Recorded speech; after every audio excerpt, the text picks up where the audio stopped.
Shalom. Firman Tuhan hari ini terambil dari 1 Samuel 24 ayat 1 sampai ayat 23. 1 Samuel 24 ayat 1 sampai 23.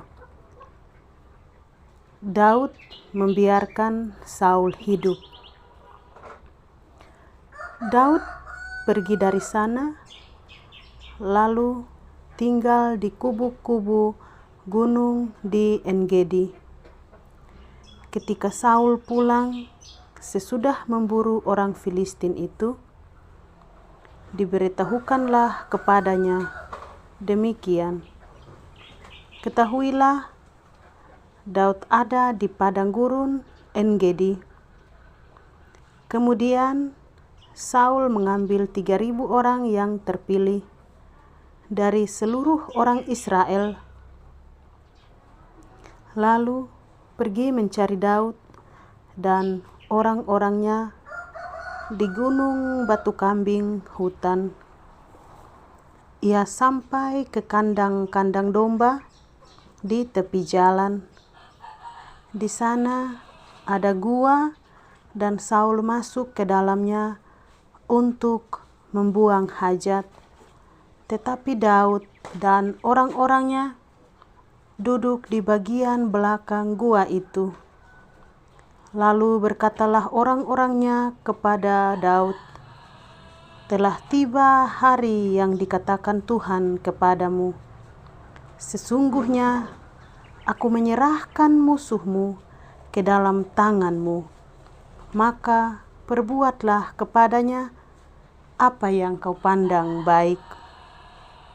Maka Daud bangun, lalu memotong punca jubah Saul dengan diam-diam. Kemudian berdebar-debarlah hati Daud, karena ia telah memotong punca Saul.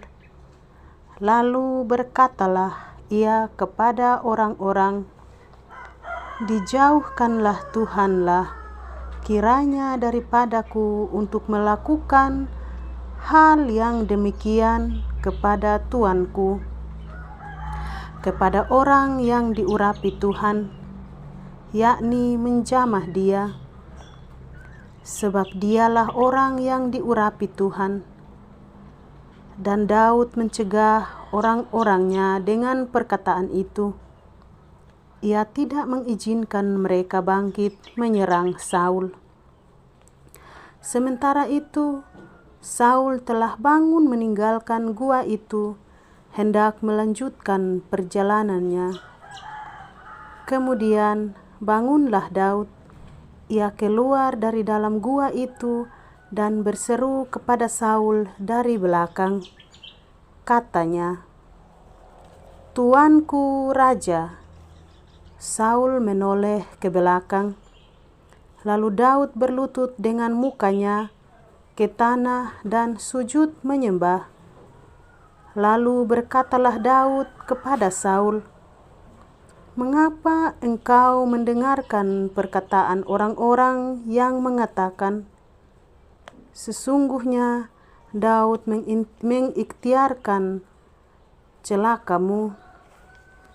Ketahuilah, pada hari ini matamu sendiri melihat bahwa Tuhan sekarang menyerahkan engkau ke dalam tanganku. Dalam gua itu ada orang yang telah menyuruh aku membunuh engkau, tetapi aku merasa sayang kepadamu karena pikirku, aku tidak akan menjamah tuanku itu, sebab dialah orang yang diurapi Tuhan. Lihatlah dahulu, ayahku, lihatlah kiranya punca jubahmu dalam tanganku ini. Sebab dari kenyataan bahwa aku memotong punca jubahmu dengan tidak membunuh engkau, dapatlah kau ketahui dan kau lihat bahwa tanganku bersih daripada kejahatan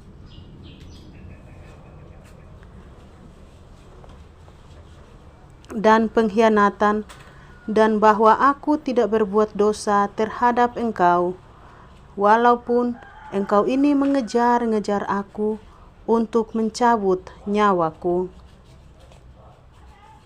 Tuhan, kiranya menjadi hakim di antara aku dan Engkau. Tuhan, kiranya membelaskan aku kepadamu, tetapi tanganku tidak akan memukul Engkau.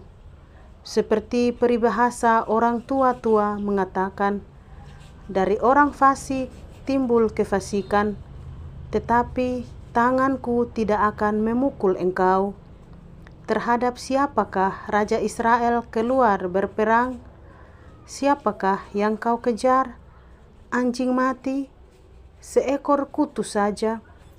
Sebab itu Tuhan kiranya menjadi hakim yang memutuskan antara aku dan Engkau.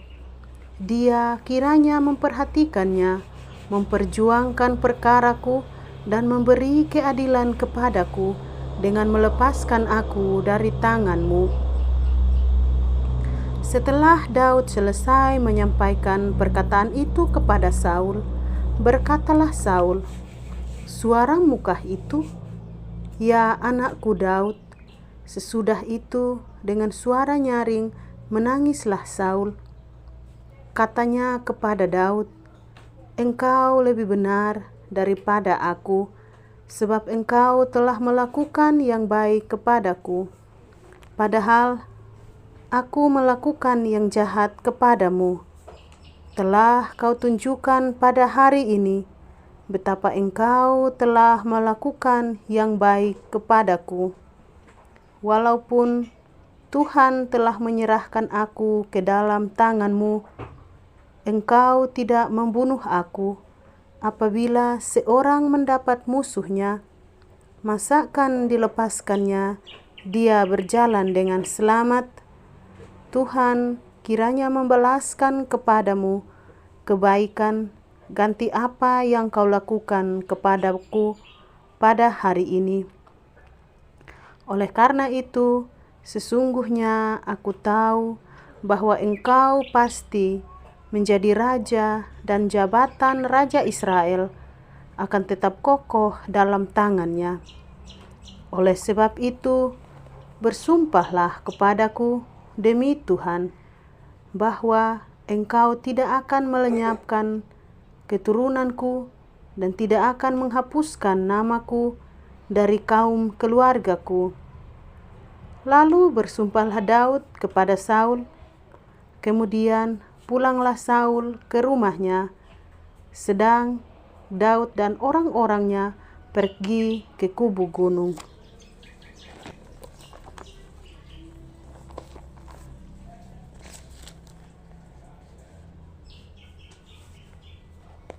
Satu Tesalonika 5 ayat 12 sampai 22. Nasihat. Kami minta kepadamu, saudara-saudara, supaya kamu menghormati mereka yang bekerja keras di antara kamu, yang memimpin kamu dalam Tuhan, dan yang menegur kamu, dan supaya kamu sungguh-sungguh menjunjung mereka dalam kasih karena pekerjaan mereka. Hiduplah selalu dalam damai seorang dengan yang lain. Kami juga menasihati kamu, saudara-saudara, tegurlah mereka yang hidup dengan tidak tertib, hiburlah mereka yang tawar hati, belalah mereka yang lemah, sabarlah terhadap semua orang. Perhatikanlah supaya jangan ada orang yang membalas kejahatan dengan jahat, tetapi usahakanlah senantiasa yang baik terhadap kamu masing-masing dan terhadap semua orang. Bersukacitalah senantiasa, tetaplah berdoa, mengucap syukurlah dalam segala hal, sebab itulah yang dikehendaki Allah di dalam Kristus Yesus bagi kamu. Janganlah padamkan roh, dan janganlah anggap rendah nubuat-nubuat. Ujilah segala sesuatu dan peganglah yang baik. Jauhkanlah dirimu dari segala jenis kejahatan.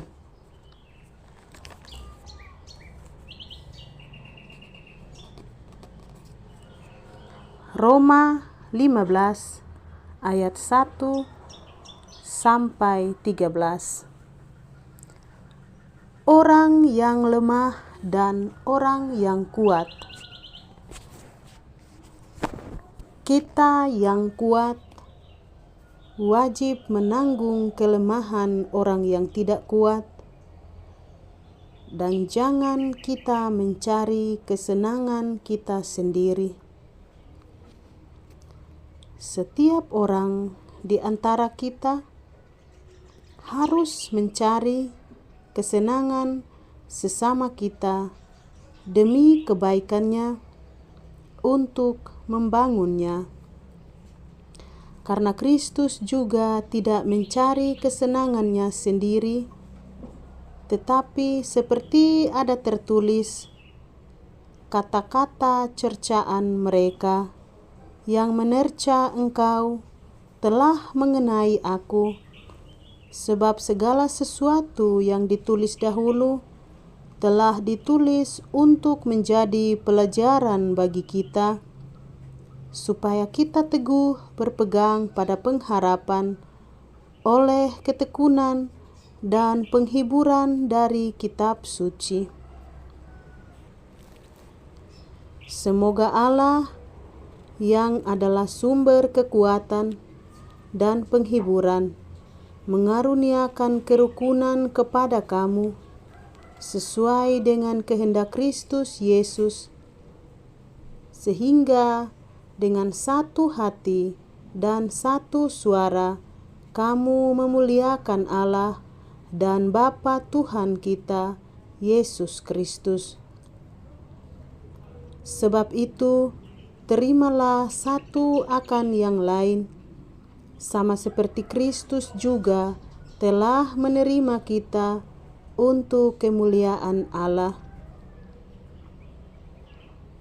Yang aku maksudkan ialah bahwa oleh karena kebenaran Allah, Kristus telah menjadi pelayan orang-orang bersunat untuk mengokohkan janji yang telah diberikannya kepada nenek moyang kita, dan untuk memungkinkan bangsa-bangsa supaya mereka memuliakan Allah karena rahmat-Nya, seperti ada tertulis, sebab itu aku akan memuliakan engkau di antara bangsa-bangsa dan menyanyikan mazmur bagi namamu. Dan selanjutnya, bersukacitalah hai bangsa-bangsa dengan mulutnya. Dan lagi, pujilah Tuhan hai kamu semua bangsa-bangsa, dan biarlah segala suku bangsa memuji Dia. Dan selanjutnya, kata Yesaya, Taruk dari pangkal Isai akan terbit, dan ia akan bangkit untuk memerintah bangsa-bangsa, dan kepadanya lah bangsa-bangsa akan menaruh harapan. Semoga Allah, sumber pengharapan, memenuhi kamu dengan segala sukacita dan damai sejahtera dalam iman kamu, supaya oleh kekuatan Roh Kudus kamu berlimpah-limpah dalam pengharapan. Yesaya 27 ayat 1 sampai 13. Israel diselamatkan. Pada waktu itu, Tuhan akan melaksanakan hukuman dengan pedangnya yang keras, besar, dan kuat atas Lewiatan, ular yang meluncur, atas Lewiatan, ular yang melingkar, dan ia akan membunuh ular naga yang di laut. Pada waktu itu akan dikatakan, bernyanyilah tentang kebun anggur yang elok.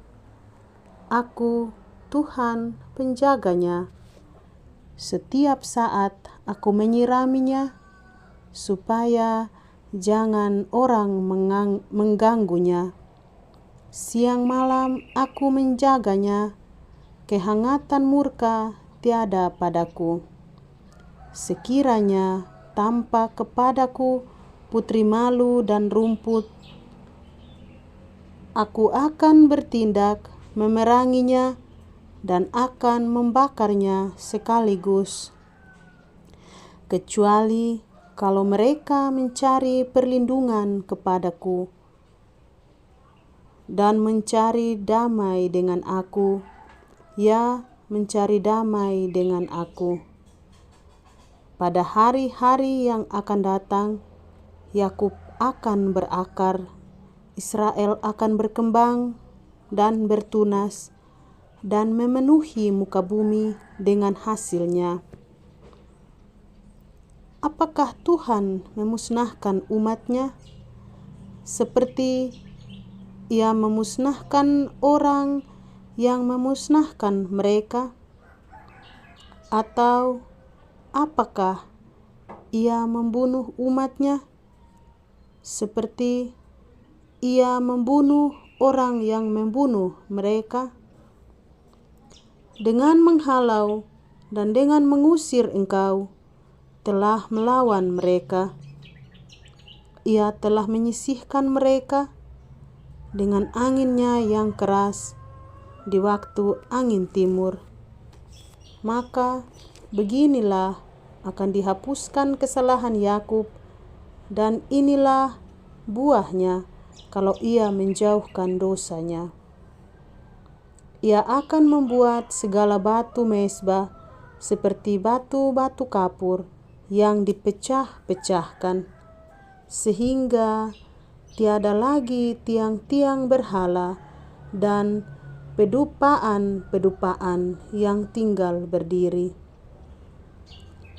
Sebab kota yang berkubu itu terpencil, suatu tempat kediaman yang dikosongkan dan ditinggalkan seperti padang gurun. Anak lembu akan makan rumput dan berbaring di situ, menghabiskan dahan-dahan pohon. Apabila ranting-rantingnya sudah kering, maka akan dipatahkan. Perempuan-perempuan akan datang dan menyalakannya. Sebab inilah suatu bangsa yang tidak berakal budi. Itulah sebabnya dia tidak disayangi oleh Dia yang menjadikannya, dan tidak dikasihi oleh Dia yang membentuknya. Maka pada waktu itu Tuhan akan mengirik mulai dari sungai Efrat sampai sungai Mesir, dan kamu ini akan dikumpulkan satu demi satu, hai orang Israel. Pada waktu itu sangkakala besar akan ditiup, dan akan datang mereka yang hilang di tanah Asyur, serta mereka yang terbuang ke tanah Mesir untuk sujud menyembah kepada Tuhan di gunung yang kudus di Yerusalem.